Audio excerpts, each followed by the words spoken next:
It's glad to be here again today, this afternoon. So let's move on a quick tip. So I'll be doing some other magic stuff this afternoon.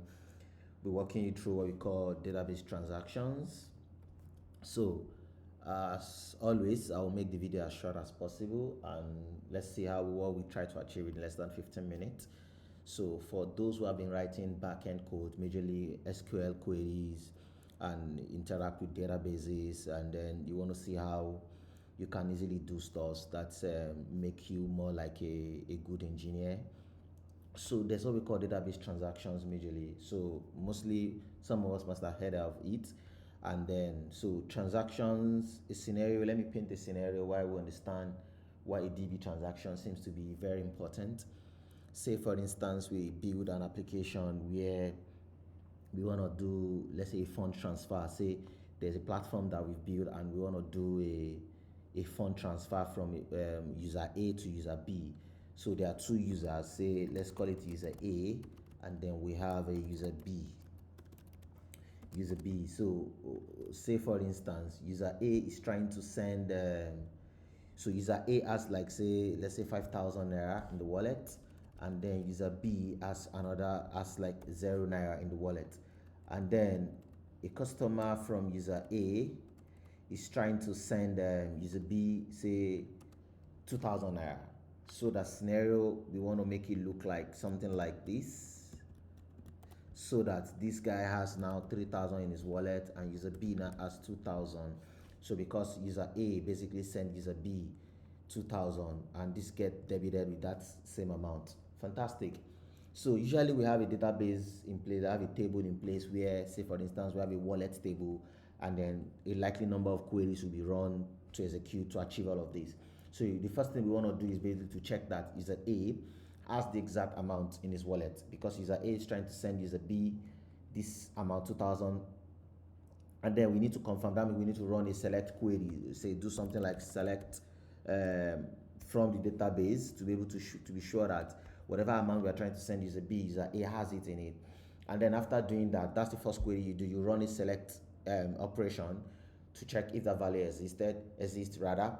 And then two, you also want to do a subtraction of what this amount, the exact amount, say 5,000 minus 2,000 naira, so that you know the amount that will be left in this wallet. So you likely want to do another update on this wallet, on user A's wallet, update it with the new value, which is 3,000 naira. That's the second thing. Then the third thing you likely want to do is to also do an update on user B's wallet with the amount that the guy has. So you want to do the amount he has there before as 0 plus the amount you are deducting to user B, which is 2,000. So if I look at this operation where user A is trying to send user B an amount, you likely want to run 3 queries that I just explained earlier. But one downside to it is that, let's assume after checking that user A has the amount in the wallet, 5,000, yes, that means he has sufficient amount to send user B 2,000 naira.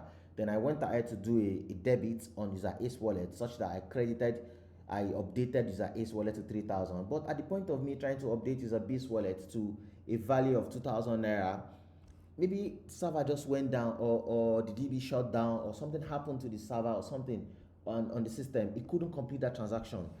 You can see that I have what we call a data redundancy, because I've been able to do the select here, I did the update here, but I couldn't do the third update of this guy's wallet. So I have 2,000 naira missing, and it's also hanging in limbo. So I need to see that. So with that kind of query that I ran, it means that the query did not successfully execute in totality. I have some part of it executed, some part did not execute.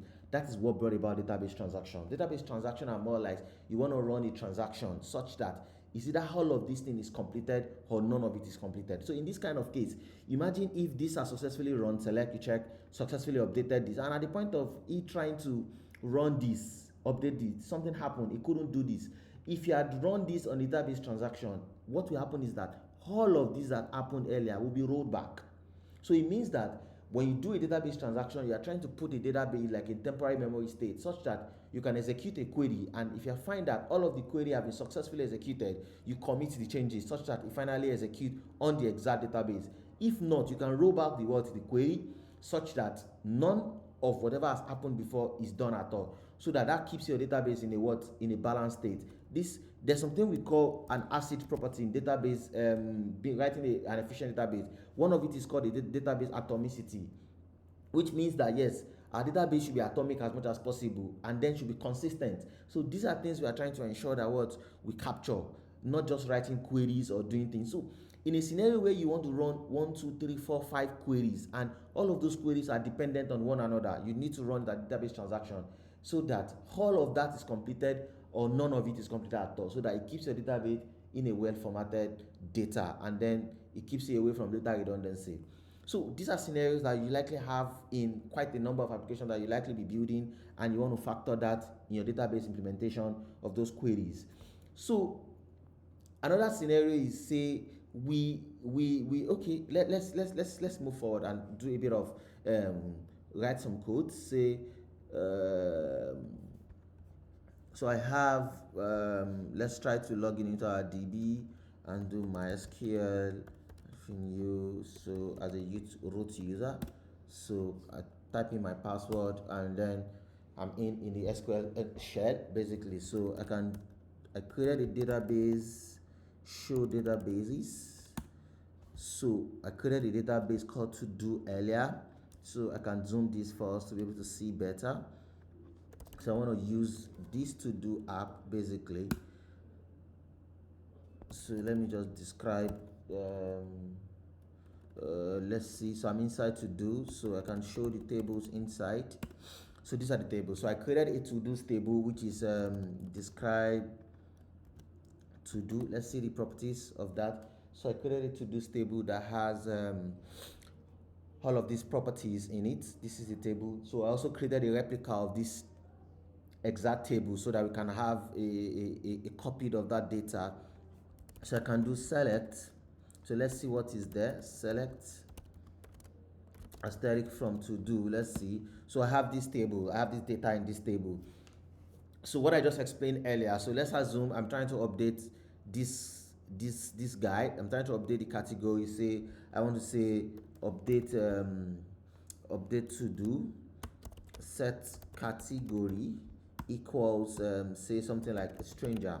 Maybe I've realized that I wanted to change Farouk to a category of a stranger on the database. But look at what I just did. I said update to do set Farouk equals to stranger. Yes, it is Farouk. I want set category rather. I actually wanted to update Farouk into a stranger, his category to a stranger, and I want to run this code. And I press enter. So category. Oh, so absolute. Sorry, category. So I did this. So what I've just done, and I see query okay, 5 rows affected. I just committed a blunder that is not reversible, because what I've just done is to update the old data, the old category to data. This is a likely an issue that might come because maybe you're in a rush, you're in a haste to do things, and then you just run the query, you just messed up the production DB. So you need to be careful when you're running this. So a very good way not to fall into this is to actually run it as a transaction. When you have a dependent query, say I said it earlier when I was explaining, you have 2 more, 4 or 5 dependent queries that actually depend on one another. So you want to ensure that all of those queries are completed or none of it is completed at all. So you likely will say, so I can do something like, before I do this, so let's get more space here. Okay, so we can do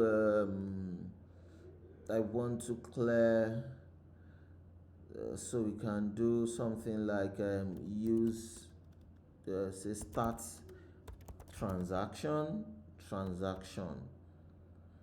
Start transaction. So when I start the transaction, what this automatically does, it puts the database, whatever query I'm trying to write, no matter the number, it puts database in a temporary state such that the exact data is not yet updated until I commit. So I can do something like update to do's, set category to into what. So I can do something like say admin. So I update this. I've done this, but I can try to check. Select that state from to do. This is what is going to, the exact copy of database have not been overwritten. So this is me starting a transaction. Then I run the query as I'm starting the transaction. Then I try to see what I have done. If I'm convinced that this is the exact thing I want to do, yes, I want to change all the, then I can what? If I'm this is not what I want to do, I want to do this, then I can just do a rollback. I can just do a rollback. Immediately I do a rollback, let me do a select to do again. This is my original data. So this does not impact my database data immediately. It does not impact it because I started this guy as a transaction. So remember what I said was a transaction. It means that all of it is completed or none of it is completed. So at the point that, say for instance, you write your code and then you have like 4 queries that were tied to each other. You want to run this query, you want to run this query, query 1, query 2, query 3, and then if all of these queries are completed, so say for instance I can do a start transaction again and do update to do where say id is equal to say something like 3 for Farouk. We want to update Farouk id 3 and press enter. So I just did this. So I can run the query again to see if that's exactly, yeah, this is exactly what I want to do. Just want Farouk, then I can commit. I can commit this guy. Immediately I commit, then my data has now been what? Overwritten. So a database transaction helps us to ensure that our database is balanced in terms of a remove data redundancy. And then remember what I said earlier when I was trying to explain database transaction to you. It means that what? I have what? A query 1 that I want to do. I have another query 2 that I want to do. I have a query 3 that I want to do. This query 1 basically does the what? The check of the amount. It checks the amount for us in the wallet just to be sure that checks the amount in the wallet. So directly I want to do a what? A select statement. Then the second one, I want to do an operation of subtraction, subtracting the amount I want to send minus the amount the user has in the wallet, and then update the wallet with the new balance. So when I do it, that's running what? An update. Then I have the third query, which will also what? Update the what? User B, update user B with the new balance. So these are 3 queries. So I can likely put them in a start transaction, put them in a transaction, and then after writing all of these, so in my code base I can do something like a try catch on it. I can do something like a try catch on it, and then do something like this, so such that I'm particular about that. If any of those things get into the catch, I can just roll back. I can roll back my DB here, and if there's success in all of this, I can commit. So this is a scenario where you need to run a database transaction. So, and you don't just start any query you want to write, because yes, I know DB transaction, if you want to start writing transaction, it has memory implications. So you are doing this because all these queries are what? Are dependent on one another. This needs to execute if only this has been successfully executed, and this needs to execute if only this has successfully executed. So these are dependent transactions that, yes, when all of these transactions execute successfully, that's when you commit the query. But if any of them fail at any point in time, you roll back. That means whatever I did was that. So let's assume query 1 execute, query 2 execute. At the point of query 3, something happened, it broke. So that means it jumped into the what? They've definitely entered into the catch block, and then you do a rollback. But if all of these queries successfully execute, then you have your what? You commit it, and then all of that. So a DB transaction is more or less like what? Smaller unit of your what? Of your query.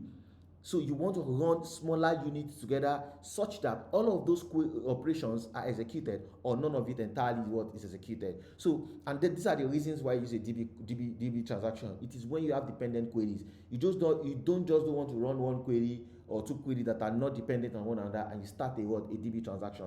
There's a memory implication in all of these things when you use a DB transaction. But using a DB transaction, starting it when you write dependent query is a valid case for your data to be what? To be atomic as possible. Thank you for listening, guys. So I think you can drop your questions if you have any questions. So thank you. Bye bye.